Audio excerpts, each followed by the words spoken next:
In the mid-1930s, the United States developed a four-wheeled reconnaissance vehicle based on the M2 armored car, which is the M3 armored car, also known as M2A1.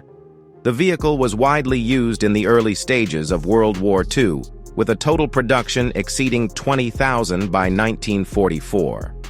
However, the vehicle was no longer reliable for reconnaissance missions in the mid-stages of the war due to its weak firepower and inadequate protection.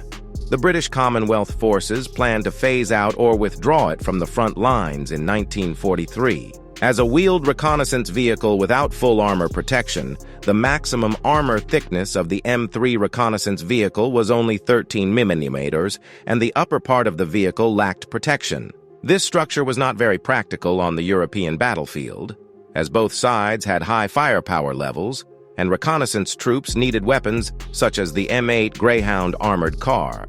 However, the British War Department planned to salvage the soon-to-be phased-out M3 by proposing to convert it into gun-towing vehicles and other types of vehicles for secondary missions.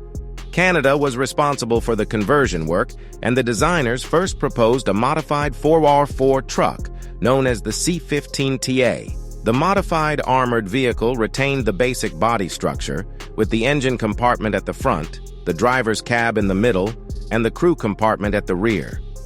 The engine remained a 110 horsepower inline six-cylinder engine, but with a new gearbox. The armor of the driver's cab and crew compartment was appropriately enlarged and strengthened to withstand light ground firepower attacks. The vehicle's weapon configuration was removed, making the C15TA significantly lighter, and its size was reduced accordingly. At this point, it resembled more of a logistical vehicle. The C15TA weighed 4.5 tons, was 4.75 meters long, 2.34 meters wide, 2.31 meters high, with a maximum road speed of 65 kilometers per hour. It had a crew of 2 and could carry 8 soldiers or transport some supplies. The C15TA armored vehicle was reintroduced for use on the European battlefield, not only as an armored personnel carrier and towing vehicle, but also as a field ambulance. These vehicles were very popular among soldiers, perhaps because they were better than the British domestic personnel carriers, or because they did not have to rush to the front lines, meaning they could stay in a relatively safe position.